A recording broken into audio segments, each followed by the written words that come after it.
So let's talk about some slightly unorthodox model collections and the possibility of trying to get the rules for two different factions out of one set of miniatures.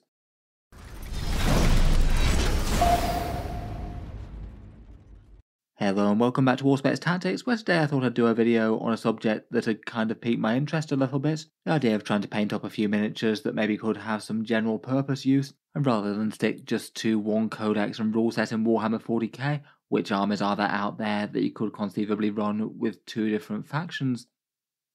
When you're collecting Warhammer armies, they are quite a big investment in time and money. It's perhaps not too unreasonable to try and squeeze a bit more ways to play out of a single model set, and there could be a few fun advantages, maybe just being able to shake up the rules that you play with game on game, maybe running some forces as either loyalists or traitors, depending on how heretical that you're feeling today, or perhaps for a bit of resilience against Games Workshop's rules cycle, maybe if they manage to mess up the rules for one faction and it's not very good in game at the moment, it might give you a few other options to fall back on. In the Warhammer 40k setting, I certainly feel like there's a whole bunch of units that have at least some good overlap with other ones out there. Certain things that just tend to be quite prevalent in a whole bunch of different armies due to lore and feel and things, and even though Games Workshop seem to be making moves to try and separate out factions as much as possible, trying to give each faction a lot of flavour and things to completely differentiate them from others, there still are a fair few general picks, and still some common allies that you can share to try and tie two forces together. In this video I thought I'd just talk about a few examples of miniatures that you could use in two different factions, and some of the pros and cons of trying to do that. First up, and starting with a fairly obvious one, perhaps one of the easiest armies that it's very easy to run as one thing or the other, are Imperial Knights and Chaos Knights. The armies don't exactly have huge amounts of miniatures, and a whole bunch of them have kits that you can directly use in the one faction or the other.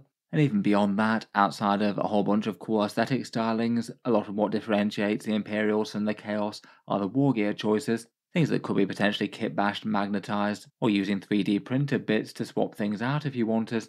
Just having a bunch of standard Questoris Knights painted up in a scheme that doesn't 100% lend itself to being Loyalist or Traitor could get you quite a long way towards playing an army of either faction. Just run them as the named Questoris variants in the Loyalists or the Knight Despoiler chassis in the Traitor side. If you do like to magnetise your Knights, you could then add a few options to represent things like the Knight Desecrator, or maybe even go for something like the Abominant if you can find some bits spare to do so.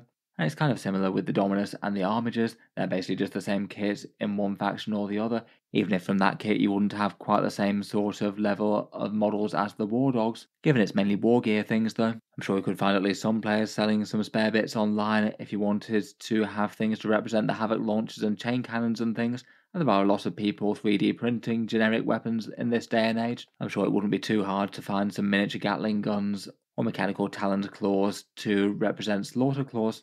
Aesthetics wise, I feel like the easiest thing to do would probably be to go for a fairly generic scheme, maybe largely building off the Loyalist models and just adding a touch of Renegade to them. I think if you want a force that could pass for both fairly well, then you often get Chaos that look not overly tainted by the Dark Gods, but you may be less likely to get Loyalists all covered in spikes and Chaos mutations and things. I feel like with a suitable paint scheme, you could have something that could look really cool, and maybe at first glance not really be obvious whether or not it's just an extra violent Loyalist household or a Renegade house that's pledged themselves to the Dark Gods. If you wanted to take things next level, you could even maybe use some magnets to add or remove certain heraldry, perhaps an Imperial Aquila that you sub out for a great big Chaos icon that should leave people with no question as to where your loyalties lie in this particular game. They'll feel like you might be a bit restricted from doing anything too showy, either from Imperial heraldry or really weird rampant conversions for the Chaos. If you wanted an army to have the feel of both to some extent, could be a fun option to access a few more Knight lists in any case. You could try out mass armigers run as War Dogs in the Chaos Knights if you fancied it, or embrace the big damage defense and stratagems of the Imperial Knights and dispense with any Battle Shock shenanigans for a while. Otherwise, in a similar sort of theme for the Astartes, I feel like you could do something pretty similar with Space Marines and Chaos Marines. Probably the way that I most likely think about going with that would be using the Horus Heresy armor marks to represent current 40k units, which I have seen a few people doing from things like the Age of Darkness box set or maybe the Mark III armor recently. These even tend to be a bit cheaper per marine body than current 40k plastic kits, just as you tend to get quite a lot more in a box. You could do other interesting things to realise it though, maybe making some renegade looking loyalists, perhaps some possible Chaos Primaris, maybe painted in some custom chapter or warband heraldry that doesn't demark them at first sight to the forces of the Emperor or the Dark Gods. If going down the sort of Horus Heresy armor aesthetic, then I feel like it does do some things a lot better than others. You'd be sorted for basic troops with bolters, certainly works great for legionaries, tactical marines, and I feel like your basic bolter troops could do for intercessors at a push, and certainly any sort of on-foot marine bearing heavy weapons and things, hellblasters, havocs, and devastators, maybe using some jump packs for the raptors or the assault intercessors. Terminators could be done quite well with cataphractii terminators as well, though you might need to mix up the war gear a little bit depending on which army you're fielding them as. And despite Games Workshop seeming to be gradually replacing things with Primaris style vehicles, both Firstborn Loyalists and Chaos Space Marines do share a whole load of common armour now, things like Predators, Vindicators, Rhinos and Land Raiders. Anything like that could be fair game for playing on both sides. You might need a bit of conversion to represent specific war gear choices potentially, maybe mashing up some bits with some 40k offerings, and a whole bunch of units are going to work less well, and you're probably just going to have them to run as either one army or the other. So it might not be easy to use literally every model as the one army or the other in this force versus the knights perhaps. I feel like you might have a bit of possibility for playing with certain of the more mysterious forces in Warhammer 40k. Perhaps Alpha Legion, where no one's quite sure where their loyalties lie, or maybe Fallen Dark Angels, where the majority of them might have fallen to Chaos, but there's still plenty of Loyalist ones out there, or maybe Renegade chapters that have gone off the rails a bit, and might not necessarily be with the Imperium or with the Dark Gods entirely. I feel like in theory though, if going down that entire aesthetic, you could potentially try and get two 40k armies and a Heresy era army out of the same miniatures, perhaps particularly if going for Alpha Legion or Fallen Dark Angels. Could use some Heresy era plates in the current setting to represent old relic armor, or use it as just the stuff they were fighting with at the time in the Warhammer 30k setting.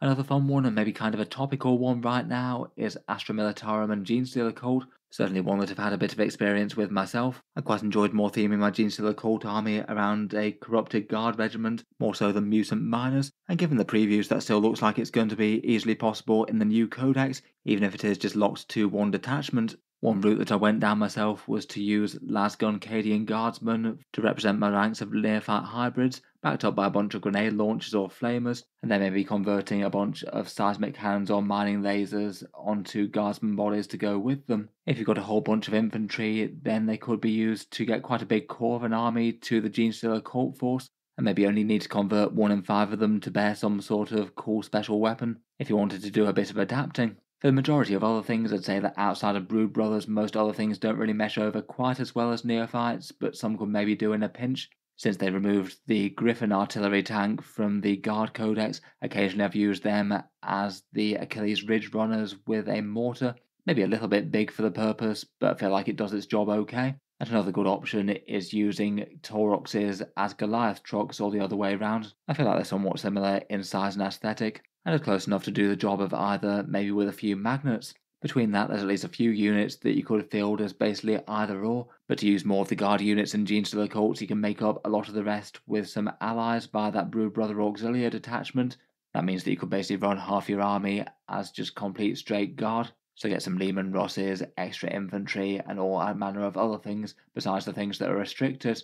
I guess if you're using both regular guard infantry and converted neophytes, you just have to make sure that your opponent knows exactly what's what, but perhaps not too hard to do with some fancy shoulder pads and things. Between those options at least, you could certainly have the vast majority of a 2000 point Genestealer Cult army list playable with guard models, then just adding a few bits of seasoning to spare there, and maybe a few of their more unique units like Aberrants or Acolytes and things. And that could be another way to get 2 armies worth of rules out of one set of miniatures. Next up, focusing on Chaos specifically, Chaos Marines and World Eaters look like a fairly good fit, though I feel like you could do kind of similar with Chaos Marines and Thousand Suns, or with Death Guard. Maybe the World Eaters feel like the most obvious out of them though, just because they don't really have a big unit roster right now, and it means that there's often a slightly bigger emphasis on their generic Chaos Space Marine picks as a result, which of course they share model for model with the Heretic Astartes. On top of that, core Chaos Space Marines can field units of Khorne Berserkers if they want to, so you could start with a heavy amount of them, maybe from the Combat Patrol or something. You can field a quarter of your points in the Cult Marines for Heretic Astartes, so I guess that would be 25 in a 2000 point list. Otherwise, there's just a whole ton of stuff that's both usable and strong in both Chaos Marines and World Eaters, Rhinos, Masters of Executions, maybe having triple Mauler Fiends in a list if you really wanted to. Other more generic picks like Terminators and a Land Raider or the Demon Prince, and I feel like for some of the unique World Eaters units, you could make some Cornate converted things that would work in a pinch. Maybe having a generic set of cultists and just making them a bit more corn flavored with some conversions, so you could run them as either cultists or jackals. Maybe even doing a bit of a mix and fusion of the two kits. I've certainly seen some people convert Possessed into 8-bound as well, with the addition of some fancy chain weapons. Again, I feel like you could do heavily converted Cornate Possessed, and they'd do the job for running both as Possessed or as 8-bound. Basically, all of that could be kind of multi-use. Again, you might need a few faction-specific things if you really wanted to make a more optimized list. So if you did need other things just to flesh out points, maybe at a more casual level, you could add up to 500 points of Knights or 500 points of Demons at a 2000 point army. So you could throw in things like a bunch of allied War Dogs or allied Bloodletters and Bloodthirster perhaps. Beyond that, I feel like there's lots of interesting combos that you could do with generic allies in the Chaos Super faction. The way that the allies rules are set up at the moment are that you can create quite a lot of interesting combos with knights, demons, and various Chaos Space Marines. It wouldn't really quite mesh over quite as neatly as a few of the things just mentioned, but between 500 points of allied demons, 500 points of allied knights, some generic Heretic Astartes units that you can use in multiple factions, and the ability of more standard Chaos Marines to use things like the Cult Marines like Plague Marines or Rubrics, you could have a whole load of things that have some interesting crossovers. Maybe if doing similar for Death Guard, you could have some Chaos Knights, some Nurgle Demons, and a bunch of Nurgle models, Rhinos and Predator tanks and things like that. Take a few Plague Marines as well, and you could flip-flop between Death Guard and Chaos Marines if you'd like. In reality, I feel like most of the time those sort of heavy allies lists wouldn't really be all that strong in game, maybe more for fun and fluff type purposes. Allied units do just tend to be a little bit weaker than most, given that they're basically playing with their faction but -1 without their core rules and their stratagems most of the time. Doing something along this lines does maybe seem like a bit of a dangerous path to collecting basically every army in the Chaos Super faction though, so perhaps a little bit of heresy could be a dangerous thing there. Finally, for major examples that I wanted to talk about, perhaps one of the single most obvious is just using Space Marines as multiple different Space Marine armies, even within the Loyalists. Basically build an army that's mainly core Codex Space Marines with a lot of the generic picks that every single chapter can field, and then maybe just have small amounts of the unique units that you can use to flex out between the different divergent chapters. Maybe some models to represent special characters, or some of their unique units painted up in your colour scheme. For that one, I'd be kind of tempted to paint up an army in a custom colour scheme that doesn't resemble any one chapter too closely. There are plenty of successor chapters out there that have uncertain lineage, and if you go for something a bit more out there and not really resembling any one chapter too enormously, you might have some good cause to run them as multiple different options. Maybe some sort of grey painted colour scheme might not be the worst in the world. That feels like it could work for things like Space Wolves, Dark Angels, and maybe not be too far away from some of the black armoured chapters such as Black Templars or Death Watch. It might have the downside of you not really having an overabundance of any of the unique units of any one chapter, and that's often one of the main things that makes them strong for more optimised games. But you might have certain miniatures that could be interesting for dual purposes, perhaps things like Reavers being used as Hounds of Morkai, magnetising up some of the Primaris tank variants to maybe be able to run Black Templar multi-melters if you wanted to. And some other elites and things could be interesting enough, maybe having Deathwing Knights with some magnetised weapon risks, so you could swap out some maces or swords for Thunderhammers if you wanted to run them as Assault Terminators perhaps. In any case, those are just a few thoughts for some examples where it could be a little bit easier to get multiple use out of different models. There are a few others that maybe I could have touched on, perhaps things like a more allied Eldar list of Inari Harlequins and Drukari. Going heavy on the Corsairs and travelling players could be a way to get a chunk of the army that you can use in either faction. And maybe means that you could have a brawly Drukari army that if you just took a few extra Eldari units, you could field them as Eldari overall if you did want to change up the gameplay.